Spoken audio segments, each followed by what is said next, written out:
What's going on, the V-Spot? How about a round of applause for the V-Spot hosting the NEPA Scene Rising Talent? It has been such a good time coming out here. Thank you. Please. Seriously, no, this has been so, I don't even have words. It's been so great coming out here, hanging out with our friends, slinging jokes, eating quesadillas, pissing on our feet. It's fucking Coliseum in there, guys. Oh my god, it's old school. Speaking of old school, keep it going for Mickey Spain. Mickey Spain, some very good tunes. If you're wondering where all the coal jobs in Scranton went, maybe ask him. What a fucking banquet of talent tonight. Jeez, I don't envy you guys. Seriously, this is a hard choice.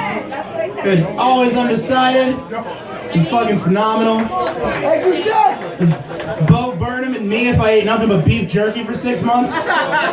Never touched a video game in my life.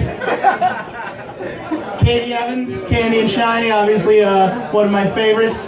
I spend a lot of time following Katie Evans around because we live together, which I thought was going to be weird at first because I'm like kind of an introvert and I like my space. I thought like, what am I going to do if I need some space? And then I realized I could just not wear deodorant and do 15 jumping jacks. And I get like this ball of green lines coming off me and she won't come anywhere near me. Or if I need an even quicker fix, I just go the opposite route, hose myself down with 2 cans of Axe body spray. Then I just got like this 20-foot fuckboy fog bank. It's good times. Thomas the Red is here. The highest damage resistance of any comedian you'll ever meet. Angelia Petrillo, of course, leading it off. Angie's really been killing it since she stole that mermaid's voice.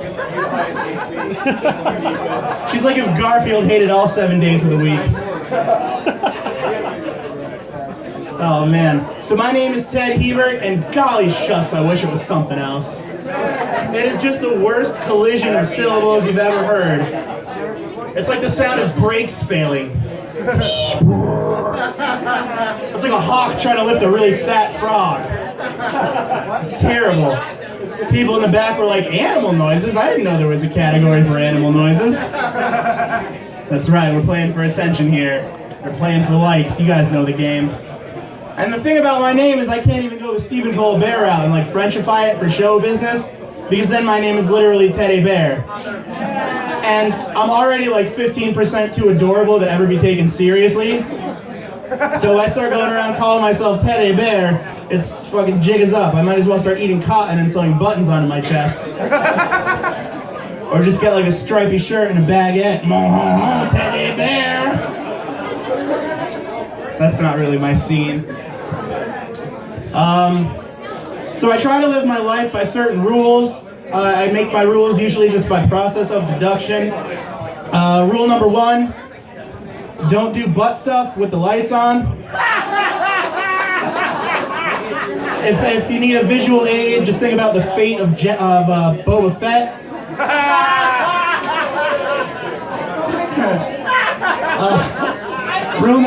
Rule number 2, never judge anyone by the color of their skin. Unless that skin is spray tan orange, in which case it's a fucking free-for-all. Because that ain't your heritage, paleface. That is something you bought. Unless you were conceived in the break room of a chocolate factory, that is a product you paid for, and I'm gonna razz you. Oompa, loompa, doompa-dee-doo. I'm gonna put a baby in you.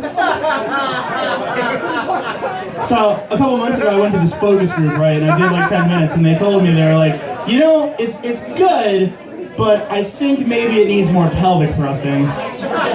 So that's just me, I'm trying to play my demographics here.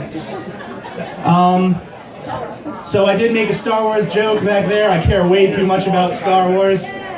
Do or do not, there is no try. Which my teenage brain translated as, if it's not effortless, fuck it, why bother? It turns out most employers believe that there is in fact a try. Thank you. I'm trying not to get heated about Star Wars, but it's a path that I fall down really easily. George Lucas doesn't know anything about anything. Anakin Skywalker was a slave. He had enough time to build and race illegal space go-karts. And he was home for fucking dinner every night. What kind of slavery is that, George? He built his mom the most worthless fucking helper robot on the planet. He gave it arms that don't move past here and crippling anxiety. Oh dear! The odds of successfully completing this warp-rat in time for Master Anakin to return are approximately 3,720 to 1. I'm sorry, I promised I wouldn't talk about Star Wars. Don't stop. It just, how do you have a planet like that? It's all ice, and the only creature on it is a big fucking abominable snowman? What did that thing eat for like its entire life? I'm sorry, I promised I wouldn't talk about Star Wars. So I do have a fiance, which is kind of a revelation for me. I never thought that I was going to be with someone because, as I said when I was younger, I kind of lived by the Jedi code and it forbids attachment. And it wasn't so much that I was disciplined about it, it was just that I was the kind of guy who learned the Jedi code. So I figured, you know, the attachment thing would just take care of itself. Then you're like, shut the fuck up about Star Wars. Believe me, if I could, it's just a compulsion. I'll try to talk about something else. One nice thing about having a fiance, I don't have to worry about one-night stands anymore. Round of applause if you're here trying to find one of a one-night stand. All right, one of our judges. Any of you? Raymond, come here, I need you to help me with something. No, I'm just kidding. But anyway, one of the nice things about a fiance is I don't have to worry about one-night stands anymore, because that was never really my scene. Like, my attitude towards one-night stands was always a lot like my attitude towards Michael Bay movies. It's like, sure, the last 5 have ranged from mediocre to, like, ball-smashingly terrible. But this one looks like it might be fun. So you buy the ticket, you sit in a dark room, and then after about 45 minutes of the same boring dialogue and mediocre action, you're just waiting for the clock to run out so you can go smoke a cigarette and tell your friends how fucking terrible it was. Post a 1-star review online if you're into that kind of thing. What was I going to say? Don't forget what your jokes are, Ted. This is a really bad time for that to be happening. Oh, so do you guys want to try a little experiment with me? Round of applause if you're into experimentation. That came out wrong. Clap anyway. Alright, so I've noticed a couple of the acts that have been up tonight, a couple of the bands, musicians have had people, audience participation, you know, sing along with their songs. And I thought, you know, you never see a comedian do that type of shit. And I thought, why not give you guys a chance to take part in all this? Are you into that? Are you into that? Alright, I'm going to teach you a really short joke. It's the shortest joke I've ever written. Are you with me? This is how it goes.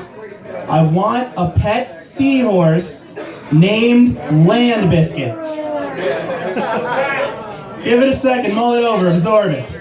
There's a famous land horse named Sea Biscuit. If I have to spoon feed you, I don't know how topical horse racing movies are anymore. We live in a world with a robot president. Alright, so the joke is, I have a pet seahorse named Land Biscuit. Are we all into this? I'm ready. Alright, on the count of 3.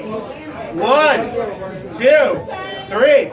I have a pet seahorse named Land Biscuit. Oh my god, you guys are so fucking funny.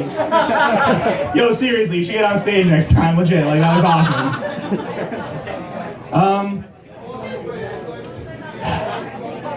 Round of applause if you think you're being lied to by the news media. We're gonna take a left turn here, alright. So I don't know what you believe, but you're being lied to about it. That's just kind of where we're at in this country. It's not worth anybody's money to tell you the truth, except Rich Howells. He's the only fucking honest media mogul there is.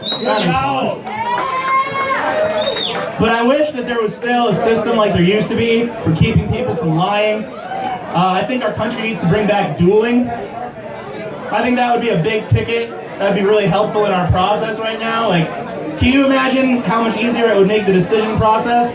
Like, oh, fucking Bernie Sanders just turned Paul Ryan into a brain slushy. I guess we're keeping our taxes how they are. Think of the C-SPAN pay-per-views. You make that shit profitable for once. You wouldn't even have to nominate anybody. You guys don't care. I know when I'm beaten. Alright, you do. And listen, I have been pretty good before, but I'm not as good as French fries on my best day. Oh man, the poutine. Shit. Anyway, so here's something for your fries. Here's a joke about my dick. My dick is like Kim Jong-un. It's short, it's chubby, it has a really weird hairstyle. It should probably be handled by a panel of dedicated experts, but instead it's left to do largely as it pleases, to the detriment of global stability. That was a joke called "How many tags can you add before you realize it was too many?" My dick is like a can of Red Bull. It's about this long, that big around. It'll really wake you up in the morning, and too much of it is proven to be bad for your heart. All right, everybody, I know when I'm beaten. Thank you guys very much for coming out. I've been Ted Hebert. Enjoy the rest of your show. Rich Howes.